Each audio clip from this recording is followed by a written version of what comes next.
Hey youth, welcome to Youth Service. Buat kalian yang belum tergabung dalam komunitas anak muda, yuk join CG dengan cara add line kita @msyouth. Dan buat kalian yang rindu untuk memberikan persembahan, kalian bisa scan QRIS. Yuk sama-sama kita berdoa sebelum kita memulai ibadah. Tuhan, terima kasih Tuhan kalau anugerah-Mu sudah memberikan kami kesempatan untuk bisa sama-sama beribadah melalui online. Tuhan, biar hadirat-Mu selalu hadir dimanapun kami berada. Biar Kau juga yang menaungi dari awal hingga akhir ibadah ini Tuhan. Hanya di dalam nama Tuhan Yesus kami berdoa. Amin. God bless you.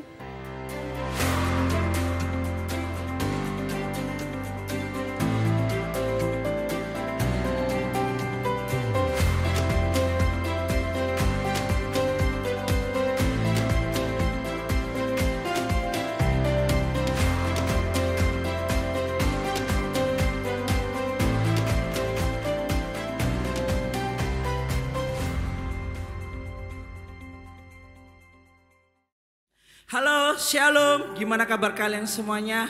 Siap untuk ibadah hari ini? Yang siap katakan yeay.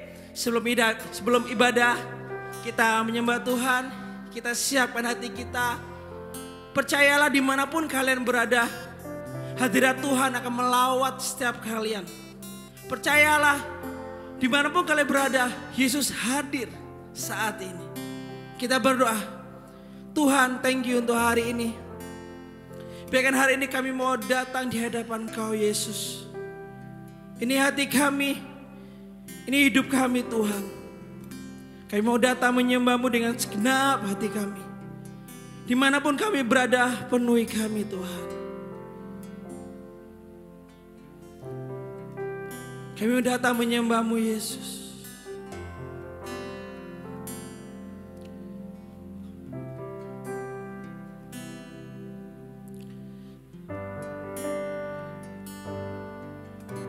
Hanya dekat Allah saja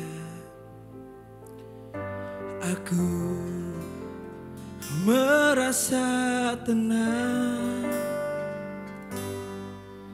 Daripadanya lah keselamatanku, Dia gunung batuku dan keselamatanku.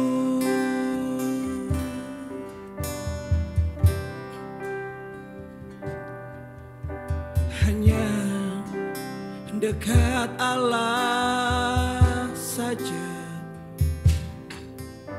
aku merasa tenang.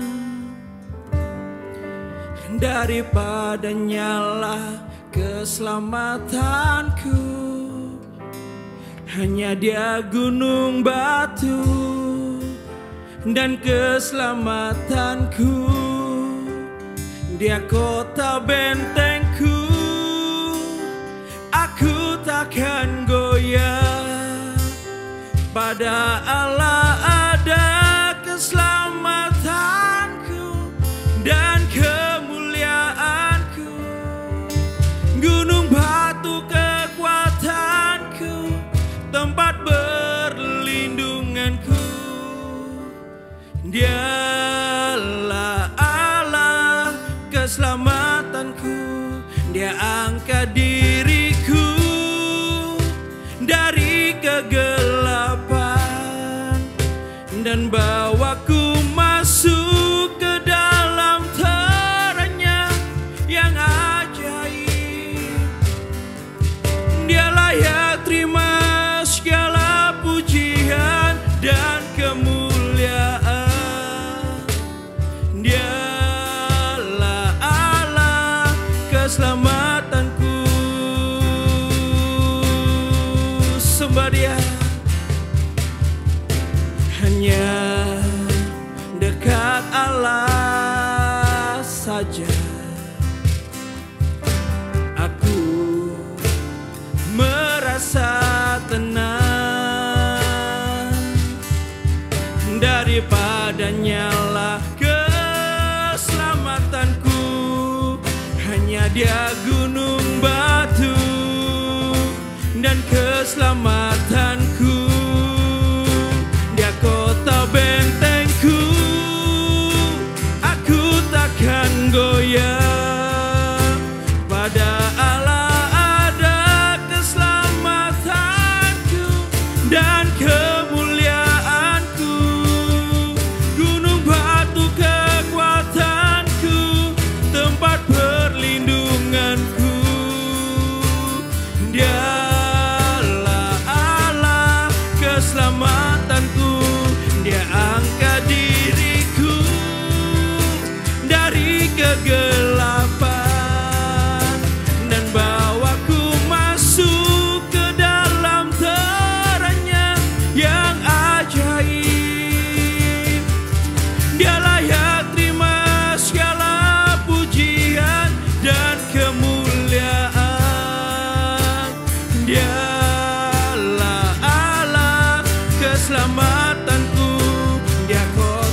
angkat hidupku dari kegelapan dan bawaku masuk ke dalam terang-Nya yang ajaib. Dialah yang terima segala pujian dan kemuliaan.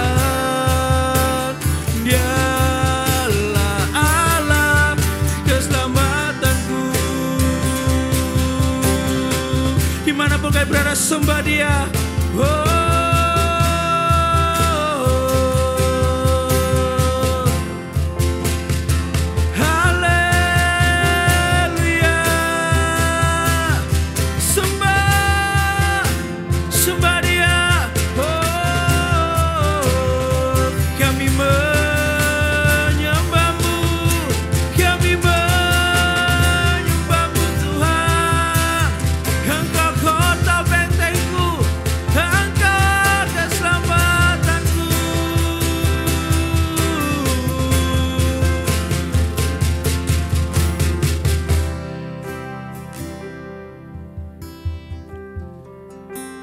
Dengan segenap hati kami Tuhan, kami tenang di saat kami berada bersama Engkau. Engkau angkat diri hidupku, Engkau selalu menuntunku Tuhan.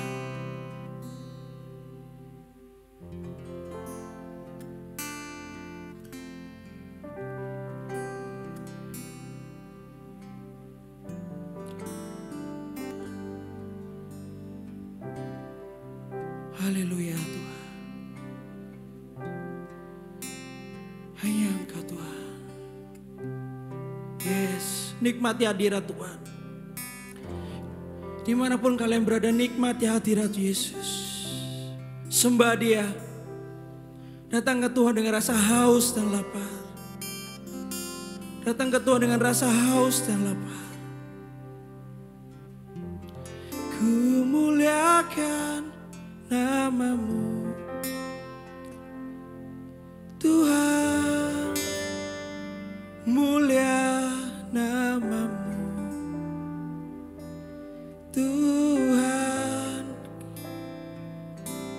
nama-Mu besar dan layak dipuji.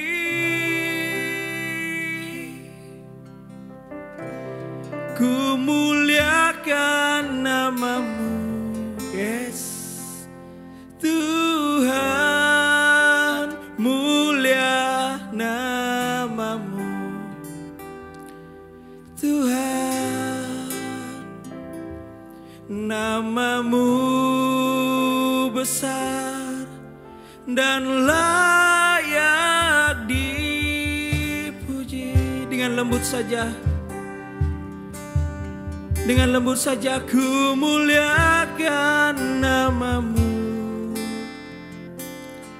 Tuhan, mulia nama-Mu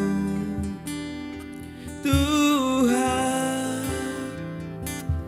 nama-Mu besar dan layak dipuji. Muliakan nama-Mu Tuhan, mulia nama-Mu Tuhan, nama-Mu besar dan layak dipuji. Sekali lagi,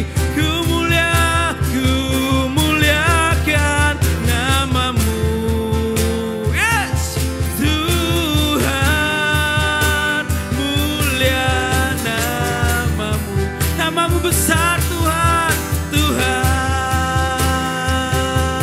nama-Mu besar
Namamu sungguh besar.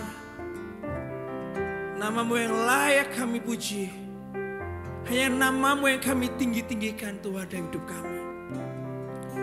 Kalau hari ini kami mau mendengarkan firman-Mu, siapkan hati kami dimanapun kami berada. Penuhi hati kami dengan Roh Kudus-Mu Tuhan. Di dalam nama Tuhan Yesus Kristus, kami siap untuk mendengarkan firman-Mu. Haleluya. Amin. Shalom semuanya, teman-teman semua. Senang banget saya Frankie Kunchoro bisa kembali untuk melayani teman-teman semua di GMS Youth. Dan bulan ini menarik karena temanya adalah tentang growth in ministry atau tentang bagaimana bertumbuh dalam melayani. Nah, saya akan mulai dengan ini. Semua manusia pada dasarnya itu ingin menjadi yang terbesar atau berkuasa. Kita coba ingat ya waktu masih kecil. Kita tuh rasanya pengen diperhatikan lebih, ingin dinomorsatukan, ingin memiliki prestasi yang lebih menonjol daripada saudara-saudara atau teman-teman kita. Kita memiliki mainan yang lebih bagus daripada teman-teman kita yang lain sampai akhirnya ada beberapa yang sampai berebut untuk mendapatkannya. Anak-anak saya kadang-kadang seperti itu juga. Intinya kita ingin terlihat lebih hebat, lebih besar daripada yang lain. Itulah manusia, pada dasarnya seperti itu. Nah, permasalahan gini, bicara tentang kehebatan, kebesaran, kuasa itu di tangan yang salah atau dengan sikap hati yang salah atau dengan tujuan yang salah itu bisa berbahaya, teman-teman. Uang di tangan yang salah bisa dipakai untuk memuaskan keinginan dosa yang tersimpan. Gara-gara uang jadi punya modal untuk berbuat dosa. Bisa seperti itu. Jabatan di tangan yang salah itu bisa dipakai untuk mengintimidasi atau bisa jadi main korupsi. Popularitas dengan sikap hati yang salah bisa membuat orang tuh dengan mudah jadi sombong atau lupa diri atau kadang-kadang bisa mengemas dirinya dengan berbagai macam kepalsuan, dengan berbagai macam topeng kehidupan. Yang dilihat orang sama nggak dilihat orang, yang dilihat sama nggak dilihat bisa jadi beda. Itu permasalahannya. Jadi kehebatan, kebesaran ini awalnya sesuatu yang baik, tapi kalau dengan sikap hati yang salah, itu bisa jadi masalah. Tetapi jangan salah, saya ketika merenungkan firman Tuhan tuh merindukan kita untuk kita menjadi besar. Ulangan 28 ayat 13 dikatakan bahwa Tuhan tuh ingin kita tuh menjadi kepala dan bukan ekor. Tetap naik dan bukan turun, lihat kerinduan hati Tuhan. Dikatakan juga di Yohanes 14 dikatakan bahwa sesungguhnya setiap orang yang percaya kepada Tuhan akan melakukan pekerjaan-pekerjaan bahkan yang lebih besar daripada apa yang pernah Yesus lakukan. Lihat, Tuhan pengen kita menjadi besar. Jadi sudah jelas bahwa dalam kehidupan ini Tuhan mau percayakan kita semua hal yang besar. Tapi pertanyaan gini, apakah kita tuh siap ya dipercaya tentang hal yang besar? Yang saya belajar dalam kehidupan saya sampai hari ini adalah seringkali persiapan yang kita siapkan atau yang Tuhan siapkan dalam kehidupan kita itu selalu mendahului kebesaran, kepercayaan, promosi atau hal-hal yang besar lainnya. Di Markus 9, 33 sampai ayat ke-35. Ini ada satu cerita yang menarik. Karena ternyata murid-murid Yesus sedang memperebutkan, sedang mempertengkarkan. Murid Yesus saja sampai bertengkar tentang siapa yang terbesar. Ayat 33 kita baca dari Markus 9. Kemudian tibalah Yesus dan murid-muridnya di Kapernaum. Ketika Yesus sudah di rumah, ia bertanya kepada murid-muridnya, "Apakah yang kamu perbincangkan tadi di tengah jalan?" Tetapi mereka diam sebab di tengah jalan mereka tadi sedang mempertengkarkan siapa yang terbesar di antara mereka. 35 lalu Yesus duduk dan memanggil ke-12 murid itu, katanya kepada mereka, jika seseorang ingin menjadi yang terdahulu, atau dengan kata lain ingin menjadi yang terbesar, ingin menjadi nomor satu, hendaklah ia menjadi yang terakhir dari semuanya dan pelayan dari semuanya. Ini cerita menarik. Karena apa? Sekalipun Yesus tahu tentang pertengkaran yang terjadi di antara murid-muridnya memperebutkan siapa yang terbesar di antara mereka, Yesus tuh gak marah loh. Kita harus tahu dari cerita ini bahwa Yesus gak marah. Sampai di rumah, dia malah mengajak murid-muridnya duduk, dia tanya, dan dia mengajarkan prinsipnya. Kalau kamu pengen menjadi yang terbesar, di sini dikatakan kamu harus jadi seorang pelayan. Nah, bicara tentang pelayan atau pelayanan itu bukan tentang jabatan, bukan tentang posisi, tetapi tentang karakter kita, tentang sikap hati kita, tentang mentalitas kita. Karakter itu bicara bagaimana kita meresponi sesuatu atau bereaksi terhadap sesuatu. Orang kalau ditekan atau dalam kenyamanan akan keluar karakter aslinya seperti apa. Dan ini nggak ada hubungannya dengan jabatan, posisi, kekuasaan atau kekayaan. Nggak ada hubungannya, nggak ada hubungan tentang kepandaian, nggak ada hubungannya. Pelayanan itu atau hati seorang pelayan itu bicara mentalitas, bicara karakter. Supaya kita lebih mudah ngerti misalnya kayak gini. Orang yang kaya secara materi belum tentu punya karakter atau mental kaya dalam hidupnya. Orang yang kaya belum tentu dia suka memberi loh, belum tentu dia orang yang peduli, belum tentu dia punya kekayaan di dalam karakternya, belum tentu. Orang miskin secara materi itu belum tentu mentalnya miskin. Bisa jadi ini mentalnya kaya banget. Karena apa? Dia boleh miskin dalam satu area, tetapi dia kaya dalam kepedulian, dia kaya dalam perhatian, dia kaya di dalam bantuan. Dia kaya di dalam berbagi apa yang masih ada di hidupnya. Artinya bahwa bicara tentang melayani atau menjadi seorang pelayan, itu nggak bicara tentang apa yang Anda miliki, atau status atau jabatan, tetapi karakter kita. Dari apa yang kita punya, dari apapun yang masih ada di tangan kita. Apakah kita punya karakter seorang pelayan? Karena karakter itulah yang Tuhan cari dalam kehidupan kita. Demikian juga orang-orang yang bisa dikatakan punya status atau profesi pelayan. Belum tentu orang yang punya status sebagai seorang pelayan, misalnya dia pelayan di sebuah restoran, customer service di sebuah perusahaan, belum tentu lu punya hati atau karakter seorang pelayan. Profesi nggak menentukan. Demikian juga belum tentu orang yang berlimpah dengan kuasa atau jabatan, belum tentu nggak punya hati yang melayani. Sekalipun mungkin dia seseorang yang punya jabatan tinggi, tetapi bisa jadi dia orang yang seringkali melayani banyak orang.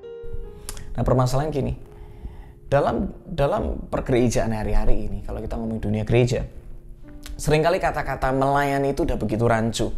Melayani cuma identik dengan bicara jadwal, bicara tentang panggung atau exposure, tepuk tangan. Pelayanan selalu dekat dengan kata-kata apresiasi atau pujian, upah, prestasi, dan posisi. Padahal kalau ngomong tentang pelayanan di dalam Markus 10:45, Yesus ketika mau melayani banyak orang, dia itu mengejar salib, lambang kehinaan. Dia menyerahkan nyawanya. Itu bukan sesuatu yang menarik. Tetapi dia melakukan itu semua supaya apa? Satu dunia diselamatkan. Kita semua diselamatkan. Itulah namanya pelayanan. Nah, karena itu arti melayani apa sih? Saya baca beberapa referensi dari kamus besar dan juga satunya dari Alkitab. Dalam bahasa asli itu dipakai kata diakoneo. Kalau digabungkan artinya dengan dari kamus besar, arti dari melayani itu artinya ini: membantu dan menambahkan nilai pada kehidupan orang lain. Sekali lagi saya ulang. Bicara tentang melayani itu artinya adalah membantu dan menambahkan nilai pada kehidupan orang lain. Nah, karena itu pelayanan gak bicara tentang jadwal sebenarnya. Pelayanan itu bicara tentang keseharian kita. Misalnya, kita di dalam keluarga. Ketika karena saya udah menikah gitu kan, atau teman-teman semua yang belum menikah juga gak apa-apa, sama aja, semuanya masih muda. Kalau dalam keluarga ketika kita mau mendengar, saya kalau mau mendengar istri, saya mendengar anak-anak saya mau mendengar ayah, daddy, saya mau mendengar mami saya. Itu artinya saya sedang melayani mereka. Karena saya mau belajar berkomunikasi dengan baik dengan mereka. Itu pelayanan loh. Ketika saya menyediakan yang dibutuhkan, kadang-kadang istri saya minta, "Yang anterin aku yuk ke sini yuk." Itu pelayanan. Dan saya bisa anterin dia tuh pelayanan. Itu luar biasa banget. Ketika anak saya minta, "Daddy, ayo main kuda-kudaan." Saya harus jadi kuda buat anak-anak saya. Itu ministry, itu pelayanan. Saya ketika kasih susu buat anak-anak saya, bahkan kadang-kadang di tengah malam, ketika lagi ngantuk banget dan tiba-tiba suruh Daddy bikinin susu tuh tengah malam, itu pelayanan loh. Ketika saya meninggalkan kesibukan saya untuk bermain bersama dengan anak-anak dan punya waktu dengan keluarga, itu ministry. Karena saya membantu dan menambahkan nilai, membuat mereka jadi berarti dalam kehidupan saya. Dan mereka pun merasa berarti karena saya mau membantu mereka, menyediakan apa yang mereka butuhkan. Di dalam pekerjaan apa? Atau di dalam sekolahmu mungkin. Kalau dalam pekerjaan mungkin bisa seperti ini. Kita melayani adalah ketika kita bekerja dengan kreatif dan produktif, nggak asal-asalan. Sekalipun nggak ada satupun orang yang ngawasin kita. Itu pelayanan luar biasa banget. Atau mungkin kita mengerjakannya maksimal, sekalipun mungkin rewardnya atau upahnya itu belum sesuai dengan yang kita mau. Itu pelayanan loh. Kita mengerjakan sesuatu dengan extra miles.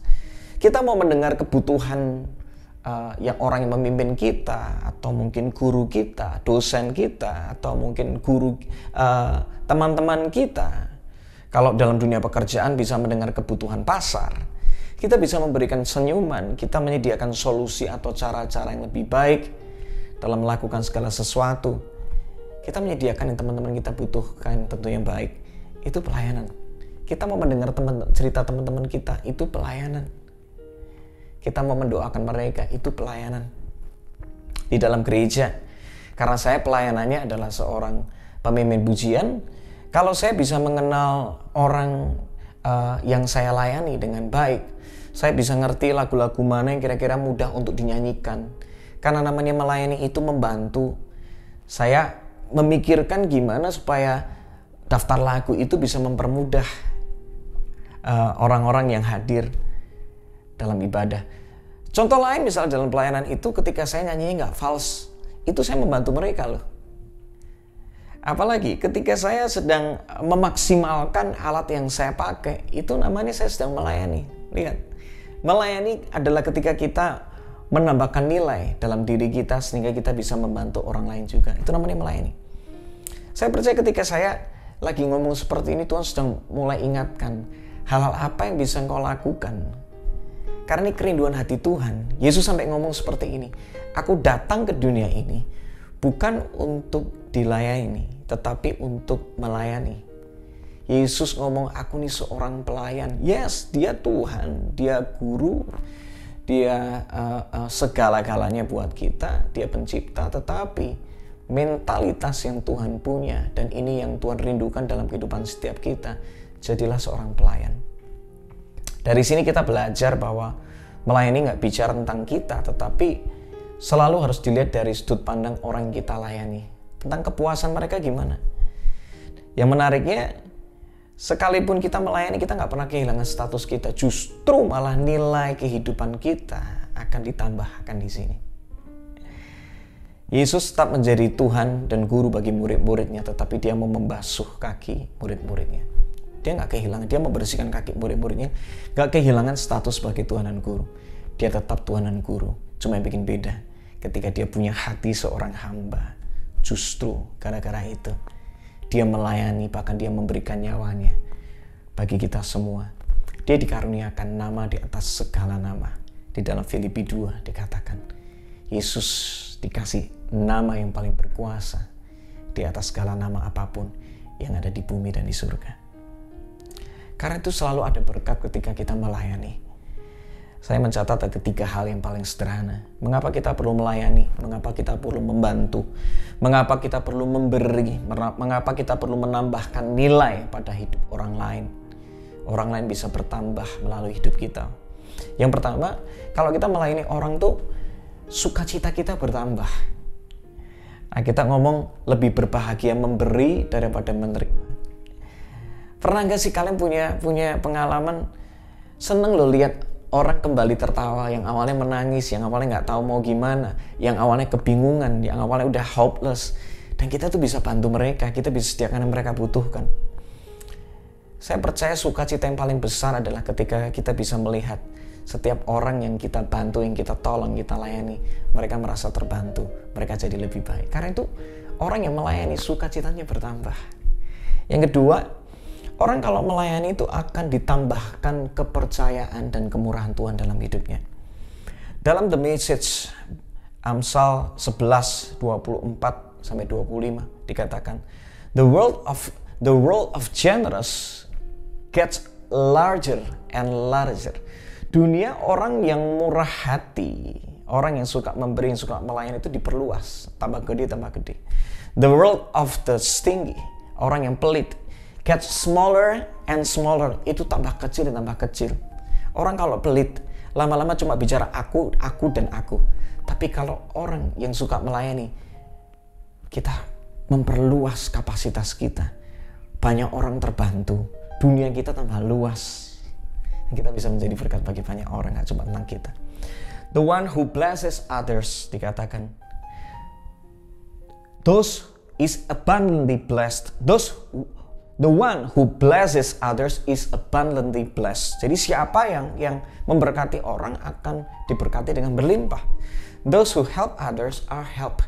Siapa yang suka membantu orang akan dibantu. Lihat Daud, dia melayani domba-domba yang cuma 2-3 ekor, gak banyak. Tapi dia lakukan yang terbaik buat domba-dombanya. Dia melayani domba-dombanya. Waktu domba-dombanya mau diserang oleh singa maupun beruang, dia hajar habis-habisan. Dia bunuh itu beruang atau singa untuk mempertahankan domba-dombanya. Dia mau melayani ayahnya dengan apa? Mengantarkan makanan, nurut apa yang menjadi perkataan orang tuanya. Dia melayani saudara-saudaranya, dibantu dengan apa? Saudara-saudaranya juga dikasih makanan. Dia melayani Raja Saul. Dia suatu kali kapasitasnya bertambah dari kepercayaan yang kecil, karena dia melayani dari domba ayahnya, saudara-saudaranya Raja Saul. Suatu kali seorang Daud menjadi raja atas seluruh Israel. Kepercayaannya diperluas. Kalau hari ini kau punya hati yang melayani, percayalah, apapun yang ada di tanganmu hari ini, suatu kali Tuhan akan percayakan dengan kapasitas yang lebih besar, lebih dari apa yang kau bisa pikirkan. Saya nggak pernah kepikir, saya dulu cuma kepingin nulis lagu jadi berkat buat teman-teman sendiri. Dan tiba-tiba saya pengen menulis lagu untuk menguatkan orang tua saya. Ternyata lagu itu jadi berkat buat orang tua saya, dan nggak berhenti di situ. Tiba-tiba saya bisa bikin album, dan akhirnya bisa memberkati orang-orang yang ada di Taiwan dengan album saya, diterjemahkan di sana. Dan nggak cuma itu, diperluas lagi sampai akhirnya muncullah satu lagu judulnya Kemenangan Terjadi di Sini. Dan lagu itu membukakan banyak pintu yang tidak pernah terfikirkan sampai hari ini.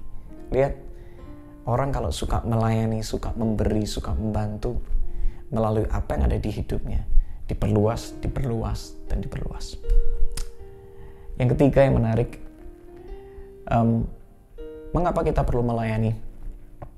Yang ketiga adalah melayani itu mendewasakan kita. Saya sadar banget ketika saya melayani orang itu kadang-kadang gak mudah.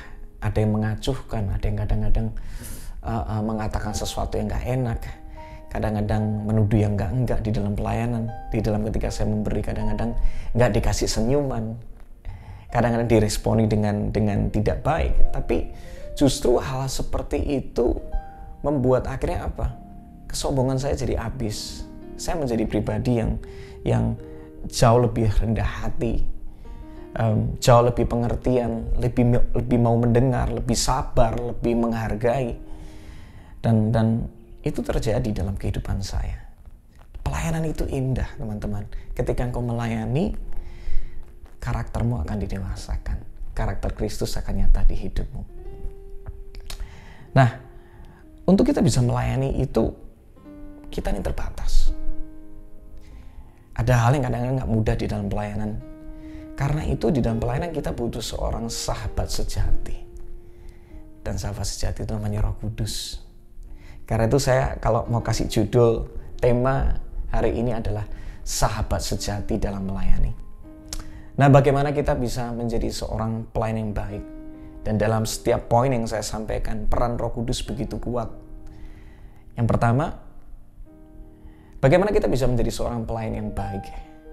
Yang pertama, dengar ini. Dengan apa? Memiliki hati dan pikiran yang benar.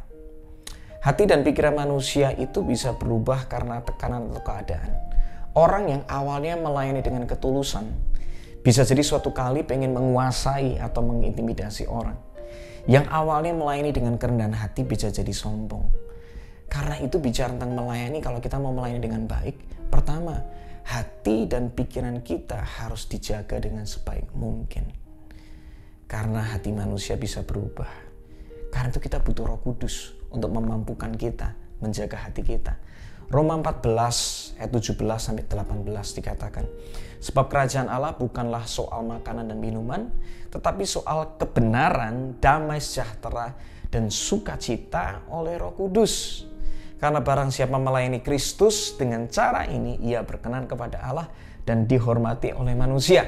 2 Timotius 1 ayat 7 dalam bahasa Indonesia masa kini. Sebab roh yang Allah berikan buat kita, Roh Kudus, bukanlah roh yang membuat kita menjadi penakut. Sebaliknya roh Allah itu membuat kita menjadi kuat, penuh dengan kasih, dan dapat menahan diri. Lihat. Roh Kudus memampukan kita. Dia dikatakan adalah roh yang menolong, roh yang menghibur kita. Ketika hati kita nggak beres, ketika kita lagi mau bantu orang, hati kita nggak beres. Ketika mendapatkan respon yang nggak baik, hati kita lagi nggak mudah. Ataupun kita udah tawar hati. Satu hal, Roh Kudus akan membantu kita dalam kelemahan kita. Di sini tadi dikatakan bahwa roh itu akan membuat kita menjadi kuat, penuh dengan kasih, dan dapat menahan diri. Roh Kudus bisa memampukanmu. Karena itu bergaulah dengan intim dengan Roh Kudus. Saya masih ingat banget suatu kali, saya waktu itu lagi banyak dipromosikan dalam pelayanan saya menjadi seorang pemimpin pujian, tapi satu waktu saya nggak jaga hati. Saya mau mulai menjadi pribadi yang sombong, saya nggak sadar gitu kan.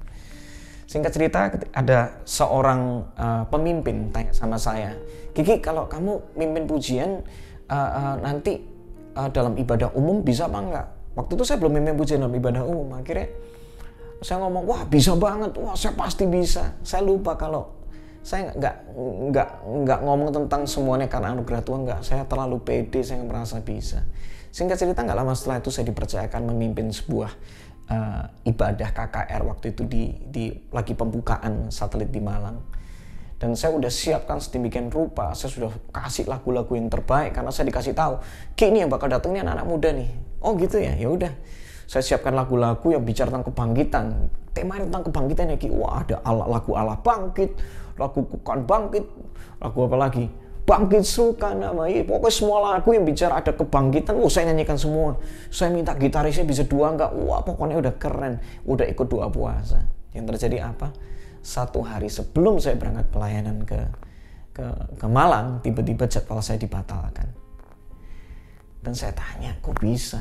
Dan saya dikasih tahu, gara-gara yang mau datang ibadah besok katanya itu yang datang adalah orang-orang yang sudah tua, jadi kamu mimpin gak cocok Ki. Tetapi esok paginya, saya ketika berdoa, tiba-tiba saya diingatkan sama Tuhan, permasalahan cuma satu, karena kamu udah merasa bisa, kamu sombong Ki, hatimu harus dibentuk.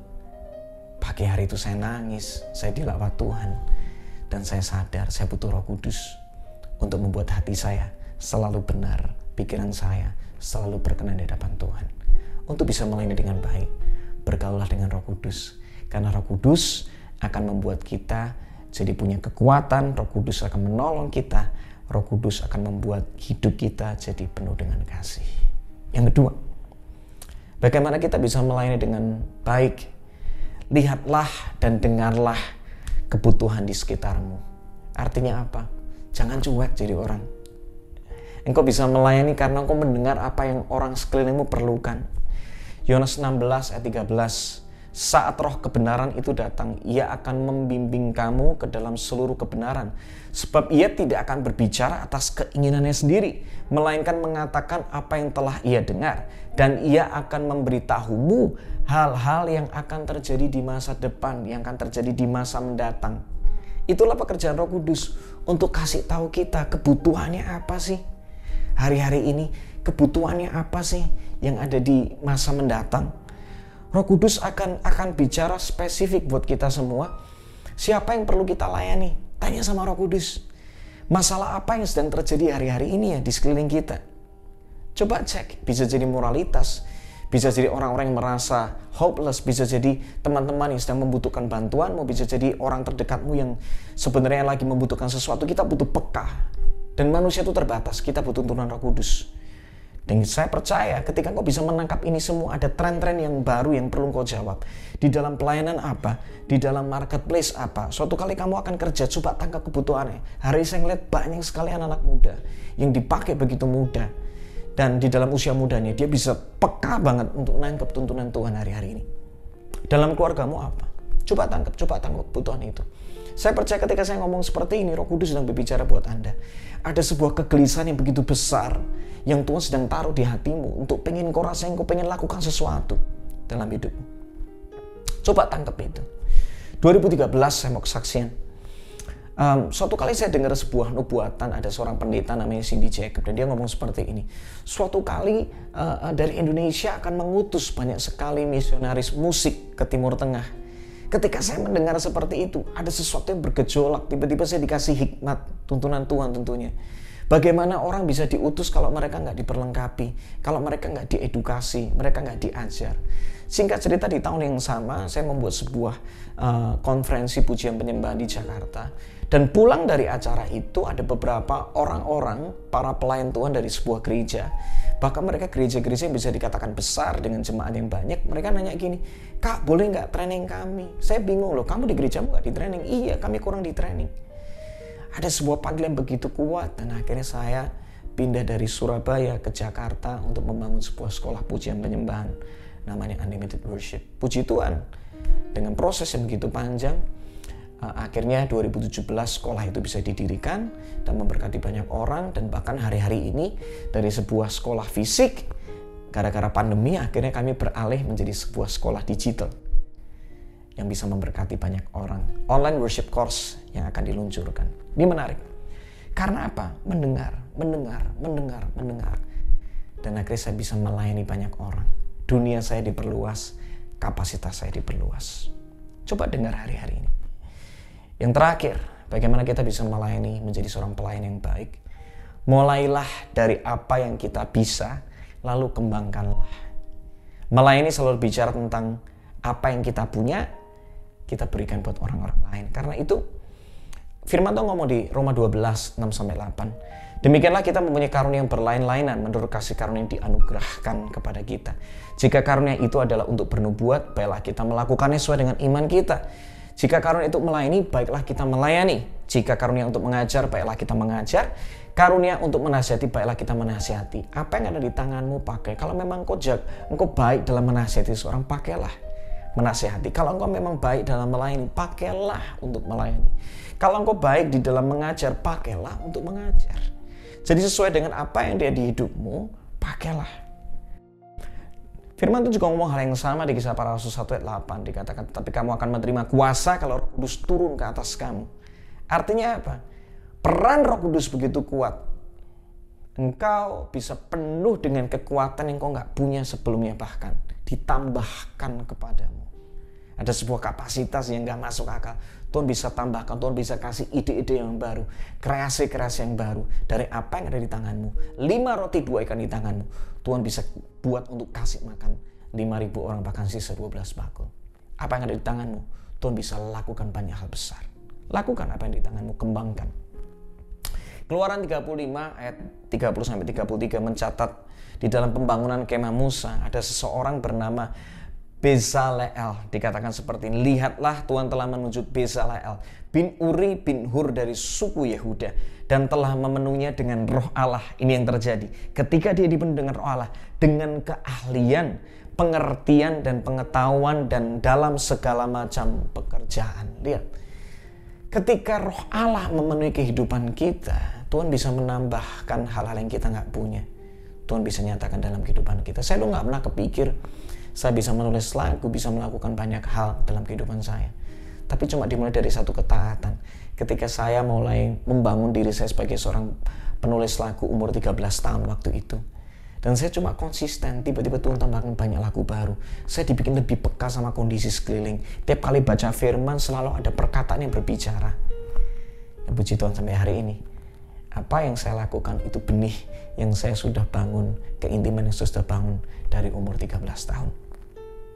Coba cek apa yang kita punya di tanganmu. Jangan ngomong gak bisa apa-apa. Saya percaya setiap kita ada sesuatu yang Tuhan telah taruh. Coba kembangkan, cari potensi itu, tanya sama sekelilingmu. Cari hal yang kamu suka, pertajam. Dan percayalah, Roh Kudus akan membuat apa yang ada di tanganmu jadi penuh dengan kuasa supranatural yang kau nggak punya, bisa Tuhan tambahkan dengan luar biasa. Saya akan tutup dengan ini, ada sebuah ayat begitu membekas dalam hidup saya hari-hari ini. Coba dengar. Saya ingin kau bisa tutup mata. Saya akan bacakan. Lukas 4, 18-19. Mungkin kau bisa pejamkan mata. Dikatakan seperti ini. Roh Tuhan ada padaku, oleh sebab ia telah mengurapi aku untuk menyampaikan kabar baik kepada orang-orang miskin. Pengurapan Tuhan yang ada di dalam kehidupanmu. Roh Kudus yang ada di dalam kehidupanmu hari-hari ini. Tuhan mau pakai Anda untuk menyampaikan kabar baik kepada orang-orang miskin. Bisa jadi ada orang sekitarmu. Seperti ada sebuah suara yang berdengung di hatimu. Ada orang-orang miskin. Ini nggak cuma ngomong tentang miskin secara materi. No. Ada orang-orang yang miskin sukacita. Miskin pengetahuan mungkin. Miskin damai sejahtera. Mereka miskin kasih. Jadikan dirimu sebagai seorang pelayan. Untuk apa? Beritakanlah kasih Tuhan bagi mereka. Beritakanlah kabar baik bagi mereka. Dan ia telah mengutus aku untuk memberitakan pembebasan. Ada pengampunan. Beritakan tentang anugerah Tuhan bagi mereka. Ada kemerdekaan, ada pembebasan. Mereka yang terikat hari-hari ini. Mereka nggak tahu mau gimana dengan hidupnya. Mintalah sama Tuhan. Tuhan berikan aku kemampuan untuk bisa melayani orang-orang seperti ini. Dan penglihatan bagi orang-orang buta. Ada sekelilingmu, ada orang-orang yang sakit. Tuhan sedang mau nyatakan bagi engkau. Tuhan akan urapi engkau. Melalui hidupmu banyak orang akan mengalami kesembuhan. Untuk memberitakan, untuk membebaskan orang-orang yang tertindas. Mereka bisa jadi mereka kena sebuah tragedi dalam hidupnya. Mereka mengalami tekanan sana dan sini. Hidupnya babak belur karena banyak kondisi. Dan kau tahu kondisi mereka. Kau bisa tanya Roh Kudus. Roh Kudus, siapa yang harus aku bantu? Aku mau hidupku untuk menjadi pembebasan. Untuk membebaskan hidup banyak orang. Untuk memberitahukan tahun rahmat Tuhan telah datang, ada anugerah Tuhan bagi kehidupan mereka. Saya akan tutup, kita mau doa bersama-sama. Tuhan, terima kasih buat saat ini kalau kami mendengar firman ini. Engkaulah sahabat sejati dalam melayani. Kami bersyukur kami mau menjadi seperti Engkau Yesus. Kau turun ke dunia untuk melayani, bukan untuk dilayani. Kami mau menjadi seorang pelayan seperti dirimu. Karena itu Tuhan, kami mau melayani dengan cara yang benar. Karena kami sadar ketika kami melayani dengan baik, maka Tuhan akan tambahkan kepercayaan dalam kehidupan kami. Gak cuma itu, ketika kami bisa melayani, dunia kami diperluas. Ya, ada kepercayaan yang Tuhan tambahkan. Kami jadi orang yang berlimpah dengan sukacita. Dan kami tahu ketika kami melayani, Tuhan dewasakan kami. Ada karakter-karakter yang gak baik, Tuhan perbaiki sehingga karakter Kristus nyata. Kami mau melayani Tuhan, karena itulah panggilan hidup kami. Karena itu hari ini kami minta Roh Kudus perbarui hati kami supaya kami bisa memiliki hati dan pikiran yang benar. Jamah hati kami saat ini. Yang kedua, Roh Kudus buat kami peka, tunjukkan kami hal yang akan datang. Apa yang menjadi tren hari ini, kebutuhan sekitar kami, biar hari ini kami stop untuk kami menjadi orang yang cuek. Tapi kami peka mendengar apa yang Roh Kudus mau. Karena itu tempat yang terbaik untuk kami bisa melayani. Yang terakhir, kami mau cek apa yang ada di tangan kami supaya kami bisa melayani orang. Karena pelayanan selalu dimulai dengan memberi daripada apa yang ada di tangan kami. Roh Kudus, Engkaulah roh yang menghidupkan. Kalau Engkau mau hidup kami jadi penuh dengan kuasa. Kami minta Roh-Mu ya Roh Kudus memenuhi kami. Sehingga kami dimampukan, ada kuasa yang tanpa batas. Sehingga kami bisa dengan cakap melayani banyak orang sekeliling kami. Hidup kami jadi berkat. Karena kekristenan bukan bicara tentang cuma sekedar bertumbuh, tapi berbuah. Berbuah artinya melayani, menjadi berkat, memberi makan, menguatkan, menambahkan nilai kepada hidup orang lain. Buat kami peka terhadap kondisi sekeliling, siapa yang perlu kami bantu. Orang-orang yang dalam kondisi yang gak mudah, kami percaya Tuhan nyatakan hari-hari ini. Biar kami menjawabnya, sehingga banyak kepercayaan yang Tuhan akan nyatakan dalam kehidupan kami. Dan hidup kami berkenan kepada Tuhan. Dan dihormati manusia. Terima kasih, nama-Mu dipermuliakan. Dari kami muda, biar kami memiliki pengalaman yang indah, pengenalan yang kuat. dan kesaksian yang kuat tentang Roh Kudus, sahabat sejati dalam melayani. Terima kasih Tuhan. Dalam nama Yesus bersyukur dan berdoa. Haleluya. Amin.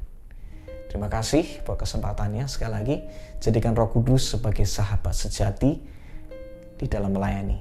Melayani itulah panggilan setiap kita. Tuhan memberkati. Shalom anak-anak muda yang dikasihi oleh Tuhan. Kita baru mendengar firman yang dibagi oleh Ko Kiki dengan sangat luar biasa. Sahabat sejati dalam melayani. Dan juga bagaimana melayani di dalam Tuhan. Dan Ko Kiki membagi dengan sangat baik. Marilah sekarang waktunya kita dipenuhi dengan Roh Tuhan. Dan mari kita saat ini musik dari masa muda kita. Kita nggak cuek, tapi kita penuh dengan belas kasihan Tuhan. Yang percaya mari kita semua katakan amin. Dan mari kita semua mengangkat tangan. Kita berdoa untuk Ko Kiki. Tuhan, hari kami berdoa bersyukur ya Tuhan buat firman yang sudah dibagi atas setiap ibadah kami. Meteraikan firman-Mu ya Bapa, agar firman bukan hanya kami dengar, tapi kami lakukan. Biar firman-Mu menjadi hidup dalam kehidupan kami ya Bapa. Berkati Ko Kiki Tuhan, untuk keluarganya CVV ya Tuhan, dan juga 2 anaknya ya Tuhan. Berkati segala apapun yang mereka buat Engkau berhasil ya Tuhan. Di dalam nama Yesus, biar favor-Mu penuh atas pada keluarga ini ya Tuhan. Dengan kesehatan, perlindungan Allah dari tempat yang maha tinggi ya Tuhan. Thank you Tuhan untuk pelayanan Ko Kiki. Kami mengucap syukur ya Tuhan, di dalam nama Kristus Yesus kami berdoa ya Tuhan. Dan juga bagi anak-anak muda yang mengikuti ibadah hari ini, mari angkat kedua tangan kalian juga. Terimalah berkat dari Bapa yang mengasihi kalian semuanya, menutup bungkus kita semua dengan anugerahnya. Shalom, shalom, nothing is missing, nothing is broken. Dan diberkati kami semua dengan karakter Kristus yang penuh dan hidup kami, berkuasa dalam perkataan, dalam perbuatan, semakin lemah lembut dan rendah hati. Dan diberkatilah kami semua ya Tuhan, dengan berkat dari arah Roh Kudus yang menolong, menghibur, mengisyafkan kami, dan menuntun kami dalam seluruh kebenaran-Mu. Thank you Tuhan untuk hari ini. Kami serahkan hidup kami hari ini dalam tangan-Mu. Diberkati ya Bapa, hanya di dalam nama Kristus Yesus kami berdoa mengucap syukur. Haleluya. Amin. See you next week and God bless you.